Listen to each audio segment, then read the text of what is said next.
Life update! Pauli na day kog Tagum City since duty naman ugma kay back to reality naman ta. Pero gipahapit pa ko sa panabos akong uyab kay magpalibre daw siya, di ba? Maot kay siyang batasan. Hunya nagsabot mi nga magkita mi sa terminal. Anak ko ayaw ko pahulaton niya pagabot na ko dito ka naghulat pa kog mga pila ka seconds. Kanig yung mga laki no may rasugod kay sayo kaayo pero pag lang dugay na mo kay ikaw nalay pahulaton. Mato pagabot niya kay nanakay na po dayon may tricycle pa dolong dito sa mong kanan. So diri aday may mga on sa Kim's Ramen. So mag-noodles, plano na mag-noodles. Rami kay medyo ulan-ulan man pero sakit kayong init. Located na ni siya sa Quirino Street, San Francisco, Panabo City. Taas ni siya sa Korean Mart. So pagsulod ni mo kay mao ni siya ang ambience. Super nice kaayo tapos calming kayong place. Hilom gud kayo siya. So as you can see, daghan gud kayo sila klase-klaseng mga Korean noodles. Kung hilig kag mga spicy nga noodles, dinhi perfect ni sa imoha. So mag heart gud imohang mata kung hilig yung kaayo kag noodles kung mukaon ka dinhiya. So dili lang siya Korean noodles, ang mga available dinhiya naapoy ubang menu. So kung gusto ka dili ka mag noodles naapoy laing mapilian. Tas kung ganahan pugag mga sweets naapod sila dinhiya. So klase-klase na siya, pwede ka mapili dinha. Tapos drinks, ikaw ra po'y magtimpla sa imong drinks. So among gipili is kani siyang caramel macchiato para sa akong uyab. Siya ra po daw nagtimpla ana. So ingon ana ilahang mga drinks dito guys, mamili ra mo tapos kamo ra po daw magtimpla na ibutang sa inyong baso. Tapos ang ako is blue lemonade. So pag humanday og butang sa baso kay shake na nimo para matunaw ang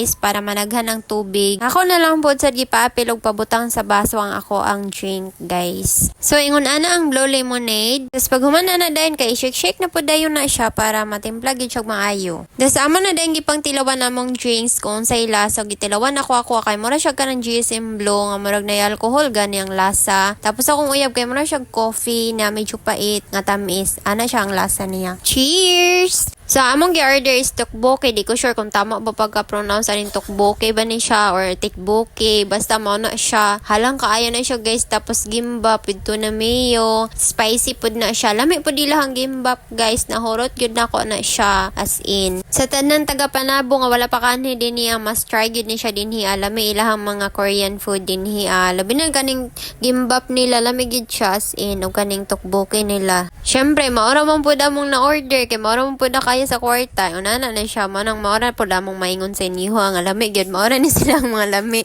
Pero ang isa nag-order pero wala gyud natarog ihang chicken awan ninyo, di ba? Nahurot na akong gi-order. Mura gikaon niya pero ihang gi-order wag gyud niya gikaon, di ba? Maayo kay ng bataan ni labay. Habi ko ba gumanang Pasko, anong namay na masko ng sa dinhi So mara to siya guys, super satisfied good kayo sa mong food. So that's all for today's life update. Thanks for watching, buyers. Have a good day!